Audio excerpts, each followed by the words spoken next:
The Lord be with you. Well, thank you all for coming. I want to start us off with a prayer, and then we'll do some introductions. And thankfully, Will is here to help with the technology so that we can record this for posterity as well as use the screen for display. So let us pray.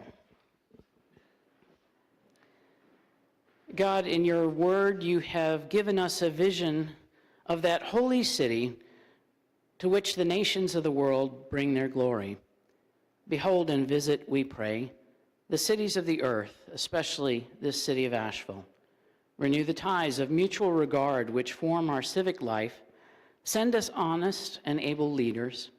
Enable us to eliminate poverty, prejudice, and oppression, that peace may prevail with righteousness and justice with order, and that men and women from different cultures and with differing talents might find with one another the fulfillment of their humanity.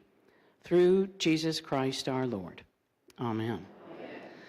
Okay, so we have nearly all of our vestry here. If you're on the vestry, raise your hand. Yay! So make sure you note those wonderful faces. And we also have with us today Ben Mitchell, who's here on behalf of the Biltmore Village Association, will be talking with us. And Matthew Lehman, who is the general manager of the Grand Bohemian, of the Grand Bohemian, and has got some wonderful stuff for us, images, and will speak to the project as well. And I want to begin, we want to begin by doing some history of the project together. Now, we would have loved to have had Robert Griffin, but he has got some back issues. But he's been involved from the beginning. So I want to hand it off for a little history to Martha Fullington and Michael McLaughlin, who have been part of the process since the beginning. Thank you. I guess I'll get up. Sure. Do I have to hold this too? Sorry. I actually wrote down my comments today, which I never do. But, you know, I get kind of carried away when I'm talking about All Souls history, so I thought in the interest of it getting dark, I didn't want to stay here. But anyway, I want to thank you so much for asking me to be here for this important informational meeting. I'm a firm believer that factual information alleviates fear. And I had proof of this when I read everything out there on pregnancy and childbirth before I had Katie, so that I knew exactly what was going to happen, and I was not as afraid as I would have been. So I think that information alleviates fear if it's from the right sources. I appreciate your trust. 35 years ago, I attended All Souls for the first time. I love this place because I always find God here. And yes, I love our historic buildings and sacred spaces.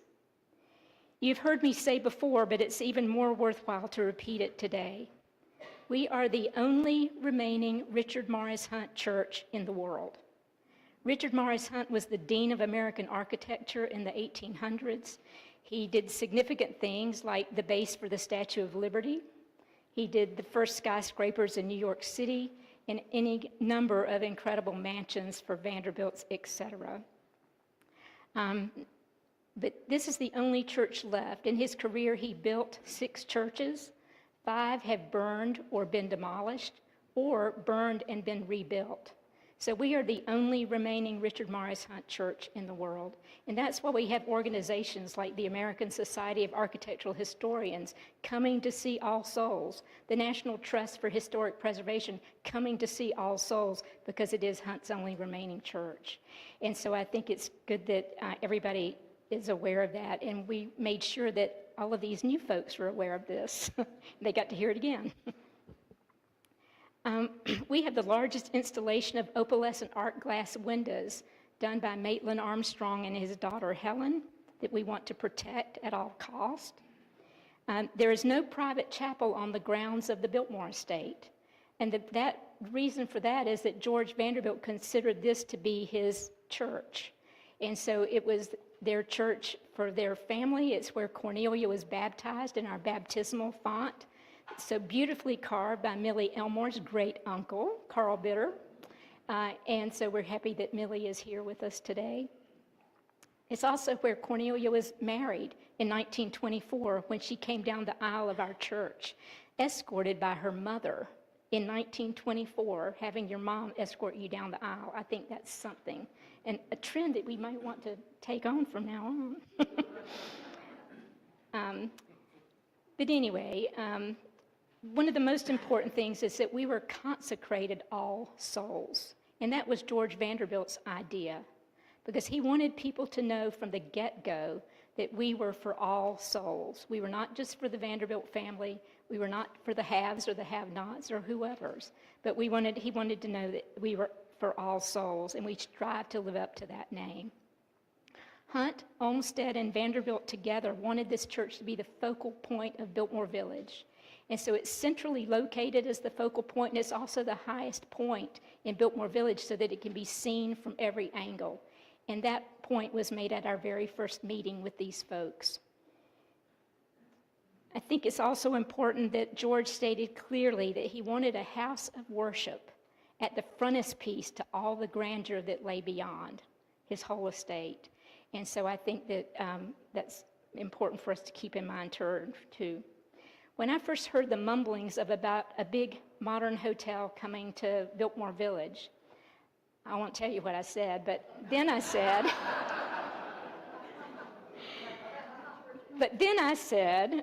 no way that's going to happen. I was wrong. And I'm glad that's being reported because you heard me say that I was wrong about something. Development is inevitable.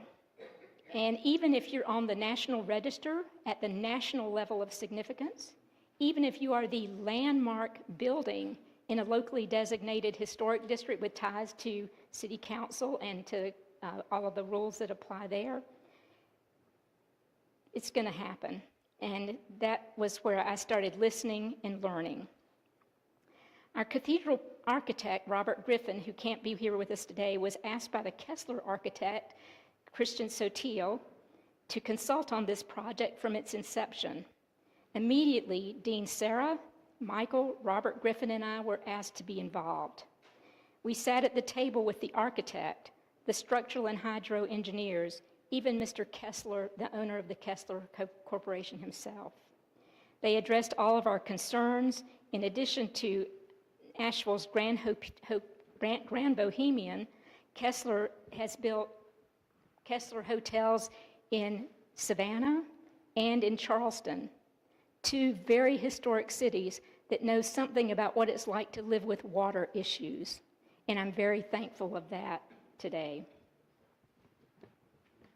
I wanted to also add that Robert Griffin never charged a single penny for all he did on this project. He did it for the good of the village and for the good of all souls. Whenever he made a recommendation, it was considered immediately and taken to heart.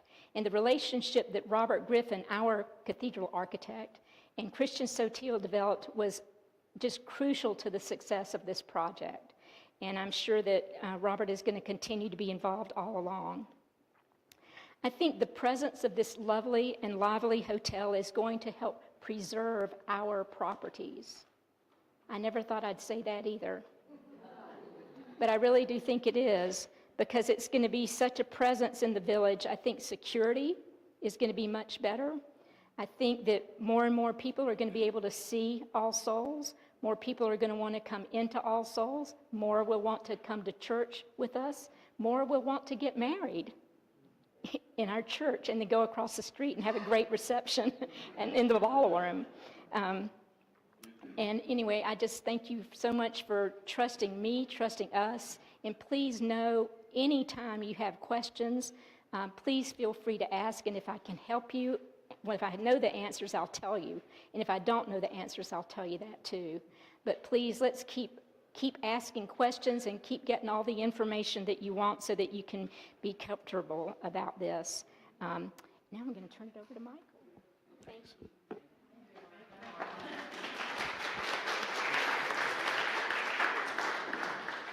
My name is Michael McLaughlin, and the reason that I'm working on this project is because everybody knows that Martha is the church historian and advisor on things preservation. But my professional background was in historic preservation as well.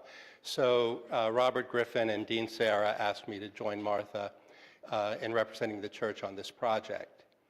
And we started working a year and a half ago. In October of 2022 was our first meeting with the Kessler Group.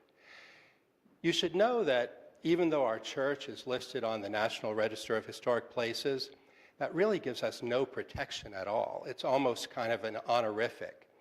All the preservation protections lie at the local level.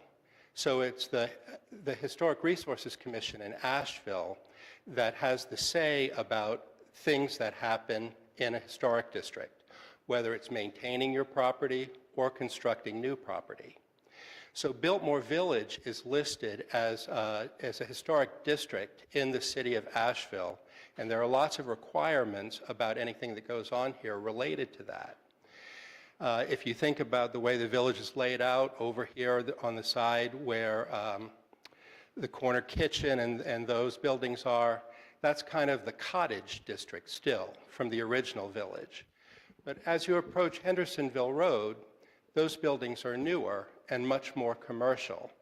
And that open space in the middle is part of that commercial district. So that's why something commercial was going to end up there. Our role as preservationists is to make sure that all of the historic preservation guidelines and laws are followed, but to think about how things work in the context of the historic village, the look of it, the mass of it, how it's going to fit in, how it's going to flow with the rest of the village. So we're not the ones, although we were at the table, as Martha said, for the discussions about water retention and all those kinds of things, we don't know it. So that we know about the preservation aspect of things. Now, the first renderings that Kessler presented to us in October of 2022 were beautiful, and beautiful structure, looked great. It was, everybody kind of agreed, except the Kessler Group, that it was just too massive for that space. They had done quite a lot to try to make that not be the case, but it just looked massive. To their credit, at every step, they took particularly Robert Griffin's advice, because he's the architect, he's the expert. He could talk architect to architect with Christian Sotil. And over the course of a year, the plans changed and progressed to get to where we are now. What that involved was, I mean, just for example, the first renderings at the corner of Hendersonville Road and Angle Street. That's the corner where the empty bank building is right now. The first building that they had sited there had a very elaborate roof at many different pitches and many different levels. It was meant to be kind of an homage to the cathedral's roof, but it looked like a distraction, and it blocked the cathedral coming down Hendersonville Road. So they worked and came up with different iterations so that what you'll see today really pays homage to the cathedral in a very respectful way by incorporating dormers that reference our dormers here in Zabriskie Hall. The height of the buildings, particularly on Kitchen Place, dwarfed the buildings across the street, Lululemon and Joseph A. Bank. So the Kesslers worked not only to lower the building, the inside of the buildings, they lowered the floor so that they could have the same ceiling height, but come down to be more in the scale of the village. The goal for preservation is never to trick people into believing that something new is something old. you shouldn't build a building, they shouldn't build a copy of Zabriskie Hall anywhere. But a good preservation design will refer to the historic buildings around it. And that's what they've done here. They've taken elements like our dormers here. They've taken architectural elements from many other buildings in the village, windows, doorways, cornices, and incorporated them into this design. So it's been I've learned so much over this process, and it's been a really fascinating journey, and credit to the Kessler Corporation for working with us respectfully now for a year and a half.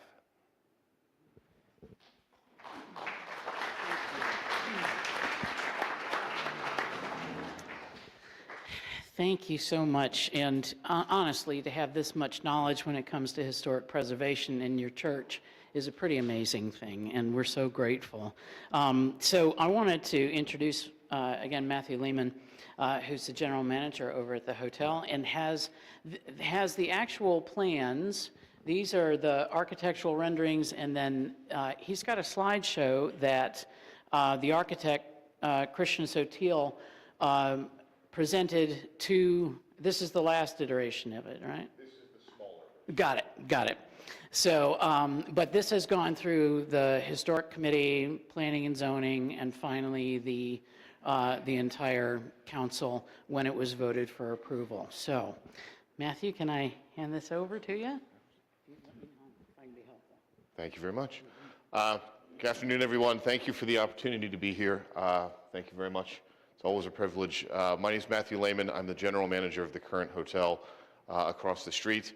A little background from me. I came here 5 years ago now from 20-some years in Los Angeles. I worked at a historic hotel in Santa Monica for a dozen years. I was in Beverly Hills for years. Worked on quite a number of projects and have never been in a circumstance where I have had the privilege to work with people who are so open and welcoming, so honest in their feedback, and so full of grace when it comes to dealing with what is always a challenging circumstance. Change is always difficult, construction is always difficult, and finding common ground through a challenging process is something that doesn't always happen in a way that leaves everyone together smiling and shaking hands afterwards. So you have a tremendous group of representatives here, which I know you already know, but I just wanted to start by saying thank you because it has been a privilege to be just a small part of this process. And it's been a privilege to get to know those of you who I have, and I look forward to getting to know more of you. I'm always across the street. Our valet parking's free when you come in. Just if you ever have questions and you want to dive deeper into this, I will share everything I know, which is not much. But I know who to go to ask the questions to get the answers to the things I don't know. This presentation, for example, Christian, our architect of record, is a historic preservationist himself. He's an urban planner. He's a professor of architecture. He does unique projects, mostly with our company now, because our company's kind of nuts. You're not recording this, right? Very often in my world, there's the grand aspirations, and then the dollar signs come out, and then you say, okay, well, that was grand. What should we do with the money we have? What our owner tends to do, and if you meet him and ask him what he does for a living, he will rattle off a dozen things that he cares about far more than being a hotel developer and owner. He's a classical pianist. He's an art collector. He's a historian, and he loves to build things that leave a mark. And that was the intent here, was to do something, bless you, that in a very positive way leaves a mark. Christian is a remarkable gentleman. If you ever have a chance to chat with him, I love when he comes up to Asheville because I get to sit with him for dinner and just listening to him talk. And he and Robert together, it's like listening to two geniuses. It's like a great tennis match of genius architects. I think there's a bromance there I'm really excited about. But we wouldn't have gotten to this point without their shared passion and their willingness to work together. The final presentation is 260 some slides long and takes Christian about 3 hours to get through. I'm not as good at it, so I hope you don't have dinner plans. It's going to be 4 or 5. No. I shortened this down to about 35 slides because there's a lot of redundancy which was used to explain to various councils and boards and commissions as we went through the process to tell them the entire journey of where we started and how we got to here. There's a lot of conflicting, stop me if you've heard this, government is contradictory and confusing within its agencies sometimes. I know it's tax season and you're shocked to find out about this. One example, my favorite story is that there is one zoning code that specifies that this property can have no setbacks. You are obliged to build a building right up to the sidewalk by statute. There's another one that says you must have a minimum of a 30-foot setback. You cannot be closer than 30 feet from the sidewalk. Which is it? I don't know, but we've gotten to here. So part of this, I took out some of the journey, I took out some of Christian's hand sketches, I took out some of the sketches over the old sketches where he was literally with the Historic Commission drawing in pen. But if you ever want to see that, swing by the hotel, I'm happy to share it. And my clicker died, so forgive me that I'm awkwardly hunching over. This didn't just start with a parcel of land in Biltmore Village. This started with an overview of Asheville and understanding Asheville as a whole and what it means to be in Biltmore Village as it relates to Asheville and Western Carolina, studying the history of Biltmore Village from the original layout, the reasoning for the village to exist, the reason the church was built, the layout, the various zones, as you mentioned, within the village, and how it was all supposed to work together. There's a couple slides actually that talks about the tragedy of running a state highway right through the middle of the village back in the 60s. And there was a lot of history uncovered in terms of what the village had been and the efforts some of you here and Robert Griffin especially have made to bring the village back to what it should be. But one of the foremost parts of this was always the Cathedral of All Souls. As mentioned, it's the highest point of land in the village. Turns out that's deliberate. They didn't just pick it that way, they moved the dirt. The entire structure of the village is a main spire that draws your eyes from exiting the train and walking out and seeing this place for the first time and draws you up to the cathedral, and we wanted to respect that. And in doing so, this study goes on, and we looked at our parcel as it relates to the other parcels, and you can even see here, I left the slide in because I always liked that they called it village restoration, because it was very much about being a part of the next generation of going from grocery stores and bowling alleys to more of the original spirit of the village. We looked at everything. The next 20 slides are literally pictures from every angle at everything around us. I left them out because you live here and you know what it looks like. And the actual zoning code for the property itself. So you'll see there's the actual parcel is cut into 2 different zones. I don't know if it shows up, but by that number 3, you'll see a blue and then a purple section. And those are sub areas of the village. One is high density commercial, one is historic downtown commercial. This Griffin gentleman knows a lot. He even wrote the zoning plan, it turns out. And we really wanted to reflect that, both in the design language in the zoning plan. If you've never read it, it's dry, but it's really interesting. And it's very, very, very specific. And we went through a lot of iterations to get to a point where all of those lines could be checked. Then we said, what do you think? And we went through all those iterations again so we could make everything completely different, but still check all those boxes. And the one element that came through from the very onset that has continued through the end of this property is the idea that what the village demands is, actually, what the village abhors is a giant building in the middle of the village. And so even though functionally, you know, when you look at how the air conditioning system works and the wastewater works, it will be one building. From the onset, what we realized is that the village demands something that looks like it's several different buildings. And so this carries through as we'll get to the point, and I'll try to hopefully give justice to all of these drawings. But the idea is that as you walk through the village, it will look like several different buildings with several different architectural expressions, all of which fit together. And you see that here. The idea that the corner across from the park we refer to as the friendly corner You move further down Kitchen Place, that's where your entrance and exit will be. There's sort of a gallery and retail element there opposite the existing retail. Coming around, Building 3 has always been referred to as Saluting All Souls because of the idea that the building should be paying homage to the cathedral. And then sort of the work of the building, so to speak, being there on that Hendersonville and Boston Way corner with sort of commercial entrances opposite the commercial entrances of the gallery and more of the less beautiful stuff on Hendersonville Road. Yes, sir? Having seen this 15 times with you, number one is going to be a bar and restaurant, is that correct? North Park? Number 1 is tentatively scheduled to be the ground floor restaurant.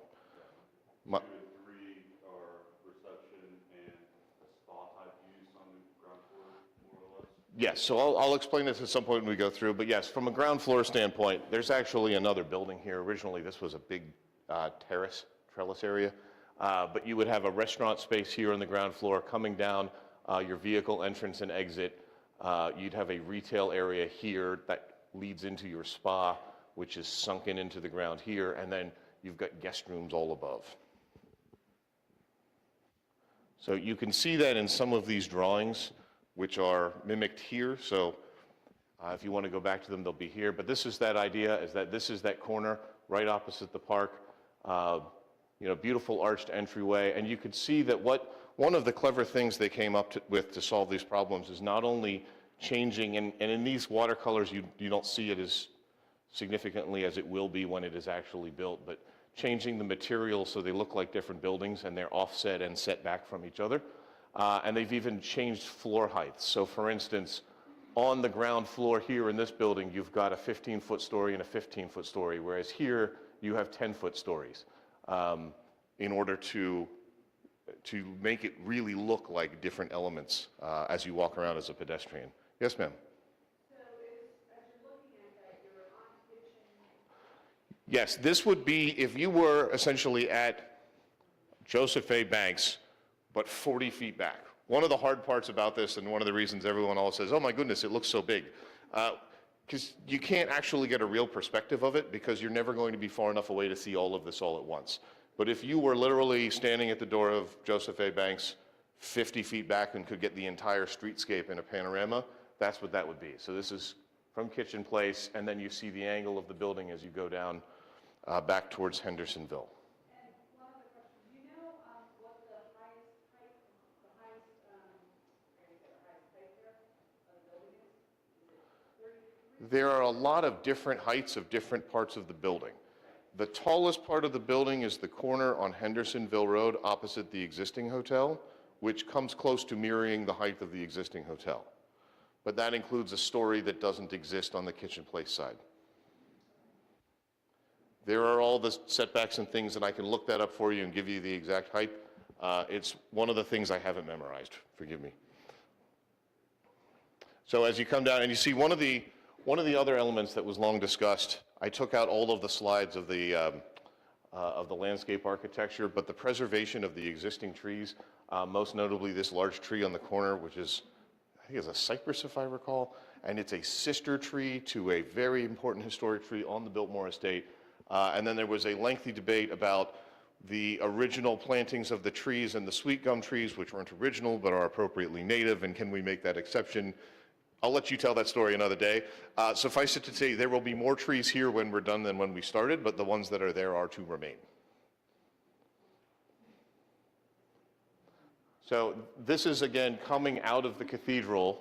And again, you're getting two different perspectives from an angle you could never actually see, because this is if you were standing further back.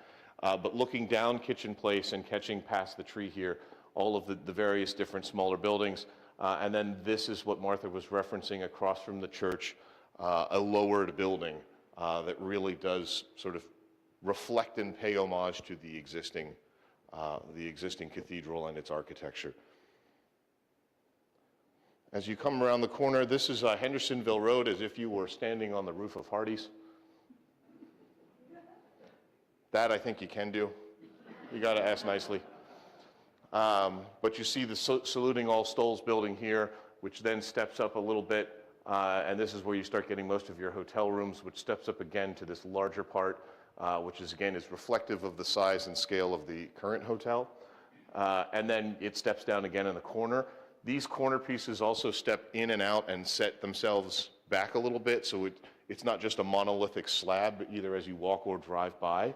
And this side includes a lot of work that we're doing to the sidewalk and the pedestrian access. So all of the utilities will be placed underground. We're working with the state and the city, and we've provided space, and we'll be funding the signalizing of that crosswalk, provided the state allows us, but that's something that's really important. I've been hounding them for 5 years since I got here about that, so I can promise you I'm not giving up on that. And then actually taking the sidewalk and moving it further away from Hendersonville Road with planting in between to create something that's not only more visually appealing, but definitely safer than the current set of circumstances. Having just wheeled a cart down here, I can tell you, not the best play to be. You had a question, sir? What is that building on the far right? It looks like the roof, but what is that building? This is that same building, it's just from a different angle. So coming out of the cathedral, that's what you'll be greeted by. And what's that roof line behind that that's very vague? Is that the hotel? What is that? So that's the hotel behind, it's the next story coming up behind it. So as you see from this angle, it comes here and then it gets higher as you go. And the whole idea, there was a whole set of this sort of like the way the architecture goes, and the whole idea is that it just sort of swoops down almost as if it's kneeling down to the cathedral. And Between the two trees at Maple Street? correct. And you'll see that we have some perspective views as well. And then this would be Boston Way. Again, if you could back up 100 feet. But this is what takes the sort of the brunt of the work. So we would have commercial entrances for valet and deliveries opposite the entrance to the New Morning Gallery. And then as you went further down, you'd pick up the restaurant space again. This goes through into unbelievable detail. Like I mentioned, talking about various heights and setbacks and stuff, we have pages and pages of this, really detailed line drawings. This goes all throughout the entire property. And there are sketches and resketches and discussions of, complex brick patterns and what kind of metals you can use and different tiles and roof treatments. And seriously, Christian and Richard talked about wall sconces and lamps for a whole afternoon once. Not gonna lie, I had to leave that one. But I'm glad they do, because we get the fun result. And those details carry through as you go down. This is, again, going down Kitchen Place. Again, trying to make it look like standalone buildings as opposed to a giant monolith. And then coming across Angle Street, looking at the detail there of the stucco and the beam work combined with the brickwork, the reflective corner elements. Again, coming back down Hendersonville and then back around. There are pages, I just left a couple of them in just to show you. There are pages and pages of details, and these aren't even towards construction drawings. This is the kind of thing that our company tends to do because they're obsessive about design. But the specifics of, we have pictures of all of these little brackets all over the village, every single one that's ever been built, to make sure that when we make them, it looks like it's supposed to be here, down to those kind of details. And those specifics, looking at how the corner of some of your buildings are, the corners are with the mixture of brick and stone, and the way the foundations angle out more. Long conversations about gutter design. And then we looked at sort of the elevations as it relates to the existing building. So one of the things we wanted to echo is that, going back to the efforts to build the hotel that stands now, is that the roof line would be below the first gable line of the hotel. So that there's always, or the cathedral, sorry. The hotel, smaller than the cathedral. And not just shorter than the cathedral, but shorter than that first eave line. And we looked at what it would look like relative to some of the existing building. This is it's either McGahee or McGeechee, and no one knows, I guess. The existing, one of the original buildings that's now built, more sales office. So how our height and massing stacks up to that. Of course, what it looks like in connection, and you could see. So the main highest point here, still lower than the point here of the cathedral. And you see that as we look at some of the perspectives. And you'll note how much bigger the trees are in all of this. And they're sort of shadowed out because the whole idea was to convince the city that we should be able to build a building. So saying, here's a whole bunch of trees. Trust us, the building behind it is beautiful. That one didn't work. So we had to go back and actually show the building. But we did leave in the shadow of the trees because it is really an important thing to note from a pedestrian standpoint, how well developed these trees are and how important they are to our streetscapes. And just a couple differences. This is Hendersonville Road. If you were standing at the door of the existing hotel now, sort of looking out and down towards the cathedral. And then this would be, again, standing kind of at the end of the park and looking down towards the cathedral with the building on the right. Again, if you're driving Hendersonville Road north,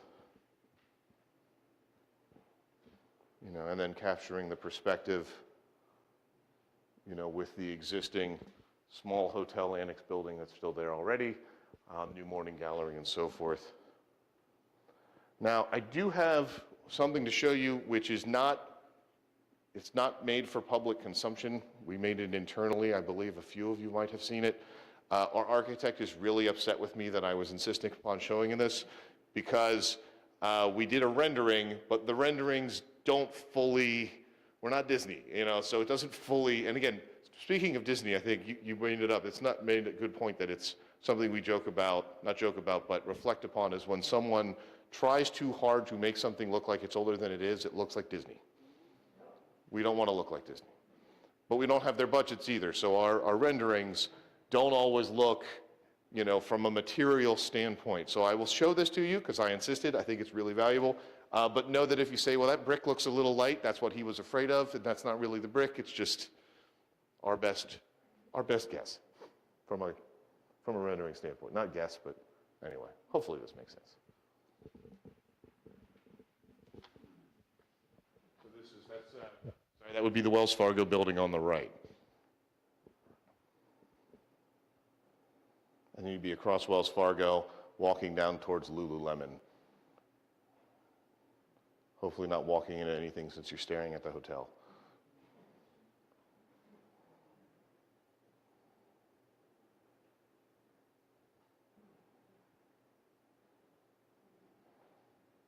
So again, coming around and heading down towards Boston Way, or heading down Boston Way towards Hendersonville, rather.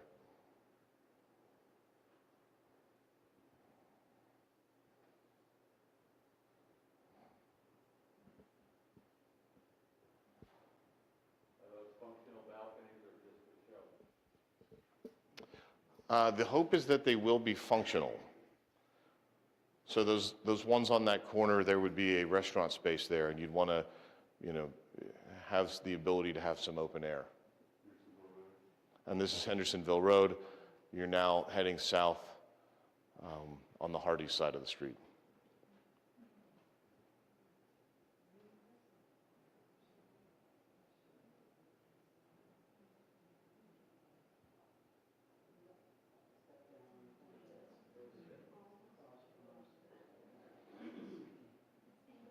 And then that's Angle Street heading back down towards Wells Fargo.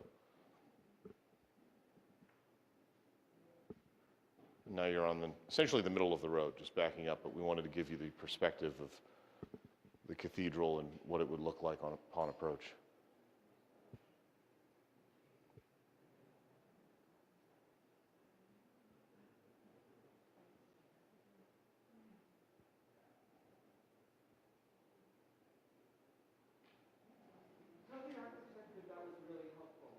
I was going to say, thank you.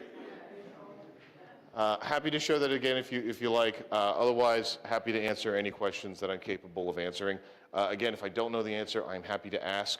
And also, please know that, and it's part of this approval process, what is finalized is that if we are able to build this, it will look like this and be this big. Like, we can't change windows, we can't change doors, we can't turn brick into cinder block, we can't turn masonry into wood. It has to look like this. Internally, I don't know how many rooms exactly yet. We haven't figured those things out. But if it gets to be built, this is what it'll look like. It can't get taller. We're also not allowed to make it shorter. It can't get bigger. It can't get smaller. We can't change materials. It will look like this. Unless we go back to the Historic Commission, we've already been 3 times. If any of you live in Montfort, I am sorry. I sat through, seriously, this poor woman wanted to like change the gate on her fence, and we were there for 3 hours. So, yes, ma'am. Is the height of the hotel at its peak actually shorter than the point you identified on the church, or is it shorter because of the slope of we are at the highest elevation in Biltmore Village and the land naturally slopes off of that? Is the building itself smaller, or is it smaller because of the incline? That is a good question. I don't know exactly. I know that if you were to stand and look at them, one would look lower than the other. I don't know if that is merely because of the building's design or also because of that additional height. I imagine the slope has something to do with it. The slope is not tremendous. If you ever walked up here from Wayside, it's not a huge slope. I think our property, the entire thing from the cathedral end all the way down to the New Morning end, is about 1.5 feet of gradation, so it's not tremendously steep. No. Yeah, if you look at the corner on Hendersonville Road and Kitchen Place is going to mirror the existing hotel, right? So that's the bulk of sort of the business end of things and the rooms, and then it grades down so that by the time you get to that corner building, which is a spa, it looks very much like where we're at right now, like Zabriskie, and that comes down so that if you're standing on our porch and looking at it, you'd be looking, you'd see the roof, but it would be, your vision would be sort of split between roof and ground, just because of the way we're built up and their building. That end building you're referring to is only 2 stories tall, and 3/4 of the first story roughly is sunken into the ground. Yeah, Jane. I would like to hear again why the roof line has to be uniform, like this straight, why it can't have little gables or little, why it can't look more like London. Well, it actually does. If you look, there are plenty of gables here in the rendering.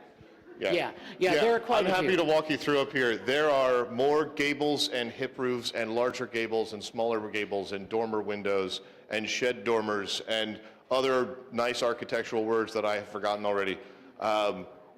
What we couldn't do is make the roof line any higher.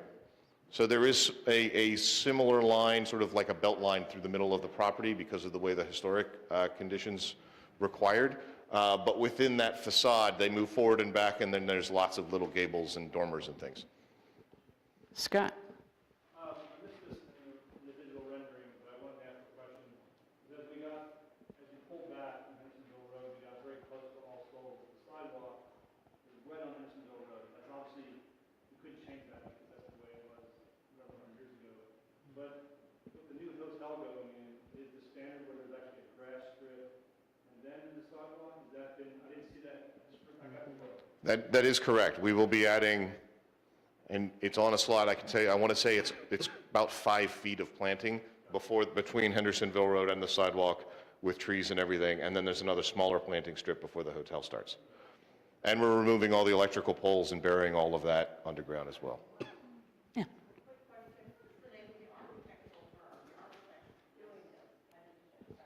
So our architect of record is a gentleman named Christian and Sotil. He has his own firm called Sotil and Sotil. We also are working with a company out of Atlanta called Rabin Architects. No, Christian's based out of Savannah, and the other firm is based out of Atlanta. And Christian's on the faculty of Savannah College of Art and Design. Yeah, and we, as mentioned, Robert Griffin has been a tremendous amount of assistance. We don't technically employ him, but suffice to say, we wouldn't have made it, I don't think we would have made it through any approvals without his counsel.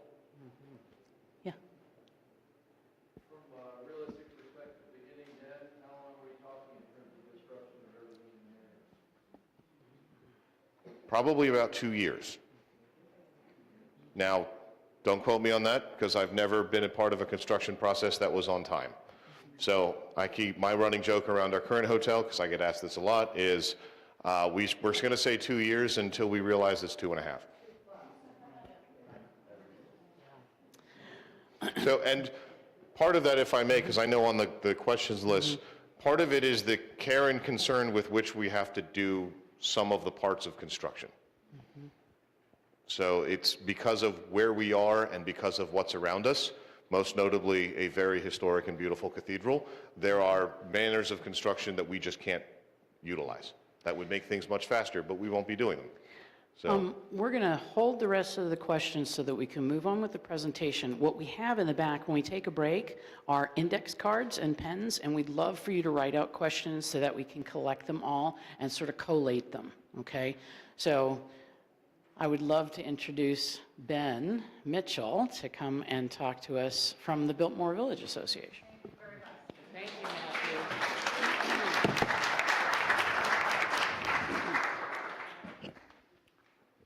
Is this too loud in the back? Okay. So good afternoon, everyone. Dean Sarah, thank you for having me. Thank you for inviting me as the representative of the Village Association today. And it's good to see many familiar faces in the room today. I usually have a lectern that I can brace myself with. But yeah, so I wear a lot of hats here in Biltmore Village. Some of you may know my company. We are involved with development of properties.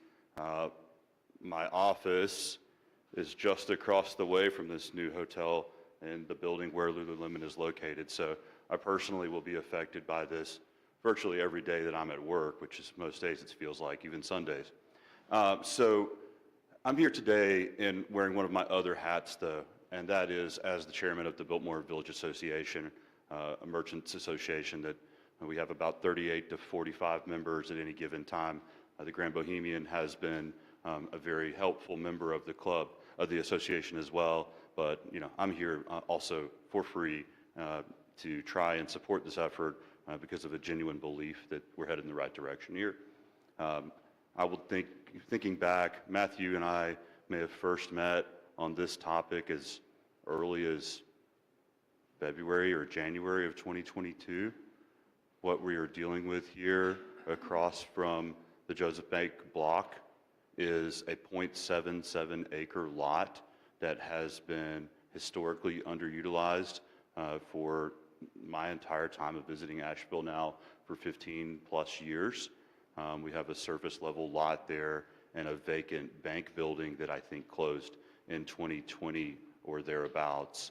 So, there's been no real revenue coming off of that space, no foot traffic, no customers to visit our businesses or to be patrons of our restaurants and so forth and so on. So Matthew and I met long ago. As he said, Robert Griffin has been instrumental in the process.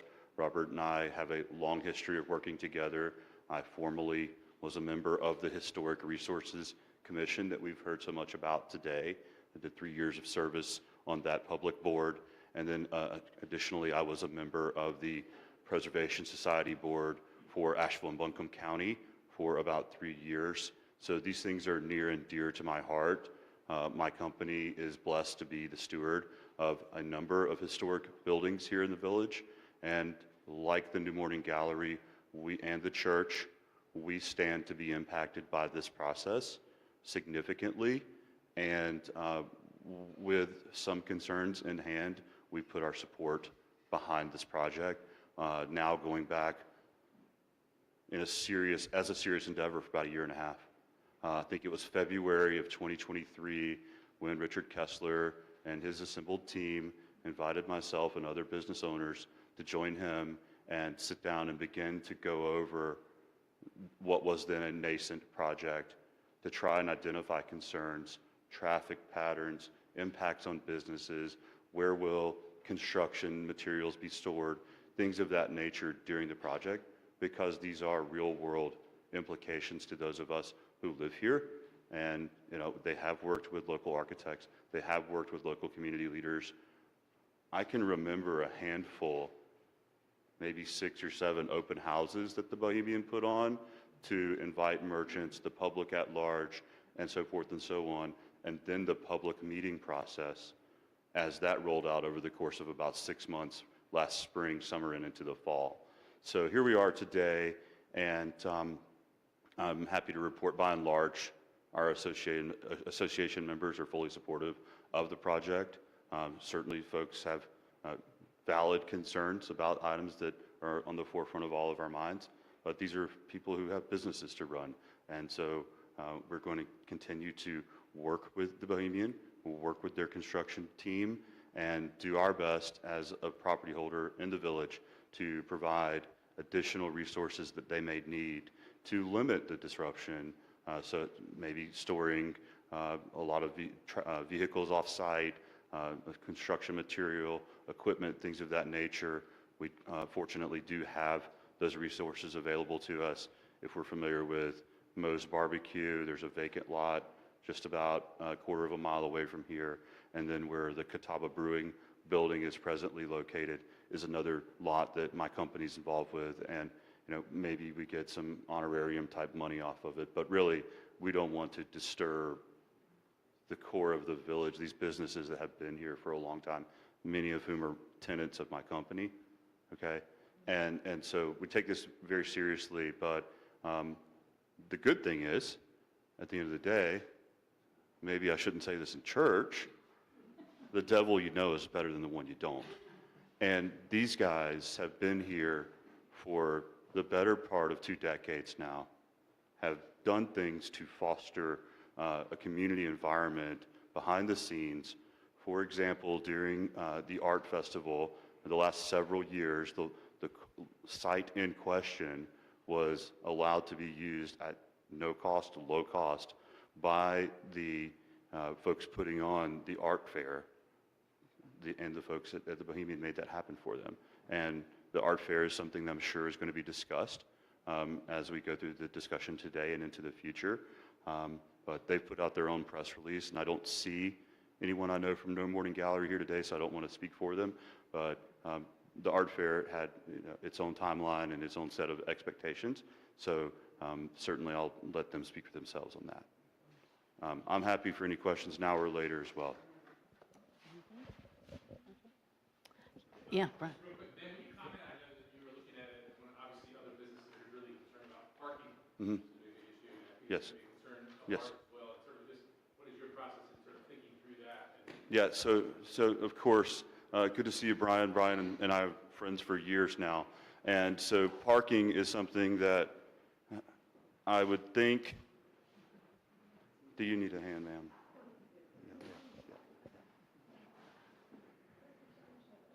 By and large, from what I've been told,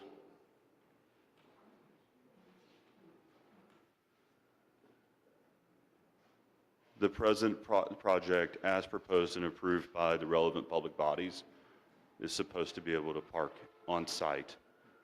Will that bear fruit in reality? I don't know.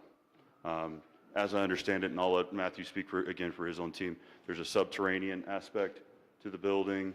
The numbers that I've seen have fluctuated at the public boards for about 100,000 square feet. It may be down to 99 or 103, it's a rounding error when we're at that number. But something like 95 to 100 rooms have been put forth in the papers at the public as well. And the powers that be were satisfied that parking requirements were met. And I would tend to think from my own experience in operating commercial buildings in the village, we have different parking needs on different days of the week, and then even within different bands of time. So like, for instance, the large building where Williams-Sonoma is, Chico's, Talbot's, that's in my company's portfolio. And during the week, we get a lot of our office-type tenants for the second floor. Many businesses are there that you may not even know about. And then on the weekend, those folks go home, and that tends to open up for retail, restaurant parking, and that's something that we haven't had to police to date in about 18 years of operating that building. Yeah, to answer the parking question, we use that lot now. So we are going subterranean sufficient to not only park all the needs of the new building, but all of the use of the current building, plus staff parking. Hence, it's going to take a little bit of time. We've got to dig pretty deep and do so in a floodplain. Now, I will say, if you've been to Savannah, we own a property there. It's a JW Marriott, part of an entire district called the Plant Riverside District. And if I recall my numbers correctly, they went down roughly 60 feet within a yard of the river. It's the old power plant building, which is now a hotel, a dozen restaurants. It's really magnificent. It's a great preservation effort as well. But their ability to build in that sort of environment is something that they achieved quite successfully. So we're cautiously optimistic. Yes, ma'am. So if you could just speak to this, I had looked on some of the permit drawings that the city of Asheville put up on their portal. And, when everything is perfect, I think that the parking, it seems like the parking will be sufficient. I know you know that the village tends to flood, the river gets high and the water can't drain through storm drains. How's the parking garage going to be protected so that when it floods, that people can still park there, or are they going to have to go off-site while it's under? So there's a couple different ways in which the risk from flooding is mitigated. One is floodgates. So there's automated systems now that drop relatively waterproof doors down to prevent waters from entering, your subterranean areas. We have some at the current hotel. They're manual. So when we know a flood's coming, we put them up. We also have an extensive network of essentially sub pumps and subterranean water storage in the existing building. This building, because the building takes up the entire block, there is no sort of soft soil to absorb any water. So the city is very strict on how much water you have to be able to retain. So part of what we have to dig down to is not just space enough for the parking, but space below the parking for water retention. So in the event of a flood, not only are we trying to stop the flood waters from getting in, but if they do get in, we have to hold a pretty sizable amount of gallons and then be able to hold that at length until the city system can catch up, at which point we can slowly re-enter that back into the system. So there's a couple different mitigating efforts going on simultaneously. So, just to follow up, so if, again, playing devil's advocate, if, say, a storm comes and you can't access the garage for 3 or 4 days because the flood, you can't lower the gate safely, because you'd be letting water into your parking garage. Is there going to be a mechanism where people can park elsewhere so that, like, if people are coming, or are you just going to say that valet parking is going to close? Like, again, so in a perfect scenario, it's going to work, but what happens if it's not a perfect scenario? And I'm not trying to put you on the spot. That may be something that needs to go to the city or that sort of thing. No, that's. I will say this: in the 14 years of the existing hotel operation, we've never turned anyone away because the waters were rising too high. We have found a solution at every turn because in operating a hotel, essentially you are constantly facing the impossible challenge and then solving it. It's just what we do all the time. Yeah, we have subterranean parking now. And so again, so for instance, we have a property in Charleston, same concept, same idea. If there is flooding, you open the gates and you take in the cars because the secondary systems for absorbing and controlling that water are sufficient. If there is waters that are so high that you fear you can't open the gates, those are waters that you're not driving in. That's when we say, you know what, stay home, we'll refund your money. It's 3 feet deep here unless you've got a snorkel. I mean, it's Asheville, so people may want to come out. We got snorkels everywhere, but. Yep, and I just wanted to wrap up on my portion of it. Did anyone have anything else for me before I sort of walk away? All right, and we also deal with flood waters down here. It is. Excuse me, Claire had a question. Yes, sorry, I missed your hand. I'm not a question, a comment to you. Yes. I think, hold on, Claire, I'm sorry. Yeah. The question I have for you is like looking at 30 years out. We know flooding, the environment's going to be a lot worse than it is now. What is your company going to do that So I don't work for the Kessler Group. I work for a different development company. And to be clear, we have a sophisticated. Okay, I wanted to make sure the questions were for me because we sort of interrupted earlier. So at my crowd, we do already presently deal with floodwaters, and it is a major ordeal. The technology has come a long way. I'm going to be researching what he's talking about with some automated deployment because we need that for a couple of our buildings already. And there was recently a flood summit here in this room 3 months ago or so. I can't remember. Yeah, it was planning for regionally for how to deal with floods and environmental disasters. The group sat and met right here talking about it. And Martha took them on a tour all around the village to let them know how things go. And Mike, yes, thank you. I'm not sure I can answer your question because what we can do is build to the exacting environmental standards that we've been given and support the city and the county and the state to a certain degree in their efforts. So be that water, be that flooding issues, which I know they've been working on other plans for flood mitigation areas down near the railroad tracks, as I've read about that for years, be it our efforts with pedestrian crosswalk and making them safer and electrified. We own one little 3/4 acre piece of land, and we'll do everything with that 3/4 acres we can do. At a certain point, there are powers that be outside of our control that need to step up and take action, I would say. And we're here to support them. I don't mean that to just point fingers. I mean, I would also say, because we are the biggest boy on the block and the tallest one with the most land, if I was our neighbor, I'd be asking us, what are we going to do in the future environmentally to deal with the stuff that runs off our property because we're sitting high and dry, right? And maybe not dry. But, you know, this is a whole village effort. Because if one person gets affected, if the hotel gets affected, they're affected. If we get affected, everyone's affected. So these are ongoing conversations that every neighborhood is going to have, you know, and they will happen as we get there when it comes to our civic engineering and the regulations and the environmental impact that those regulations will have. So, all right. Let me turn the corner. Oh, Sherry, you had something? I just wanted to make a comment to you. I worry about the smaller businesses. I'm so worried that there are going to be several that are going to close. It's just a comment. It's a tough business environment to begin with in today's world. And again, many of these folks are. Okay, so I wanted to turn the corner real quick here because some of you did see the announcement that New Morning Gallery put out that there will not be an art fair for likely the next 3 years. There's a pause that's been put on that.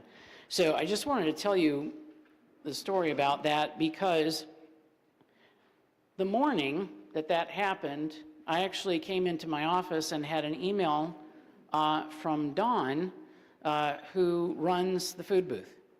And that email said that because of her work and her health, she's not going to be able to run food booth anymore. So she had to retire from that. Now, I also had 3 or 4 other emails going essentially, eek, what are we going to do? And as I was trying to figure that out, I got a call from Neil at New Morning Gallery. And he said, this is not yet ready for prime time, but we wanted y'all to know that because of the upcoming project, but also, frankly, because of sort of exhaustion among their staff around the art fair, that they were hitting the pause button for the next 3 years, okay? Now, obviously, it's an impact in community. It's an impact financially because that's how we make quite a bit of our money that goes out to outreach. It is also a tremendous opportunity. To hit the pause button is to essentially say, we can look at what we can do and be creative. Neil and I talked about the fact that we don't have to do a giant art fair. We could do something small in here a couple of times a year. We could do something smaller on the lawn, right? We can do something just not to the grand scale, but we still have space. We still have the ability to do that. When it comes to the food booth, I know the holy meatloaf sandwich is going to be missed. I get it. I get it. And here's the thing. We actually have an opportunity now to form a true working outreach committee here. Because during COVID, when things were put on pause, outreach essentially became a granting arm. And so a committee would meet a couple of times to decide who checks are going to be cut to. That's good, but that doesn't get us actually physically in to partner with people in this community.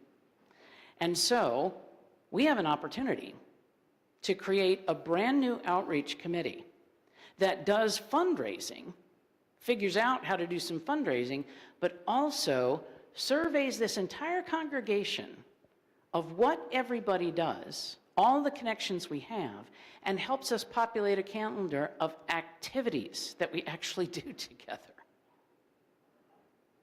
This is a great opportunity for us, friends. It really and truly is. And I think it's long overdue for us to be able to get into the community as well as inviting the community to us. That's what a cathedral does.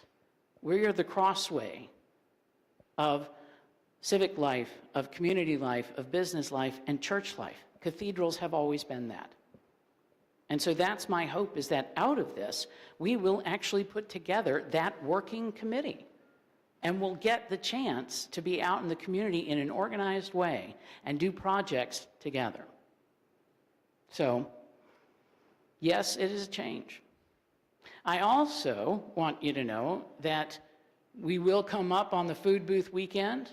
We need to plan something on that weekend. We need to have a party. We need to have a cookout. We need to get some bounce houses. We need to get fun on the campus. Because that's what we're going to miss, right? Is the camaraderie, slaying sandwiches together, right? Let's do it, but in another way. And maybe we invite some of the partner churches from the Deacons' Tea. Maybe we do an all-church potluck and have games for the kids. There's a million things that we can do. Now, because we are scooped out of our rut, we get a new chance to do something different. And I'm excited about that personally. I truly am. So, I wanted to thank and recognize specifically Mona Elam, parishioner, and also water engineer working in and around the county and the city. Also Scott Hubner, who is an architect and has dealt with so many different construction projects in this really interesting place to construct buildings here in Western North Carolina. As we started talking about this, and especially in my conversations with Mona, what she recommended was the exact same thing that Church Insurance, whom I called, recommended as well. And that is to ensure that we have a pre-construction site survey of the cathedral. That is very typical in historic areas. I am going to be meeting on May 8th with the city manager's office to talk about attaching a site survey to the permitting process so that, and I do, this is not going to be something that's going to be argued about. If you're building hotels in historic areas, you need these kind of surveys to actually be good neighbors. And so there will be a survey done at some point. We will get it attached to the permitting process so that when they're pulling permits to dig and things like that, this will need to be done. And we will survey the foundation to the roof, but especially the stained glass. And there is a stained glass conservation firm in New Jersey that are phenomenal, and I've seen their work before, and they do some pretty astonishing stuff. They can come and evaluate the condition of our building and the condition of our windows right now, so that we have a snapshot. And then we have that going forward. And they will make recommendations, because also Michael has said HRC here has local firms that they will, that they recommend to come and look at the foundations and things of that nature, right? So we will get that done so that we know where we are, what our needs are. We might, you know, anytime you look at things, another problem comes up. So sorry, John and Properties Committee, but we will look into everything and see how the bones are doing and see how the structure is doing, just to make sure we know where we are. All right. What I would like to do is take a break. There are refreshments. Let's take about 5 minutes, 10 minutes. Bathrooms are in the hallway. There's also one here. And then on the back table, there are index cards and baskets. Please, if you have further questions, please write them down, and we're going to collect all those, sort of collate them, and then we'll come back. Okay? So Will has got, little strips of paper. So 5-10 minute break, and then we'll call us back together. Yeah, and then you'll flip the page. Yeah. So, thank you.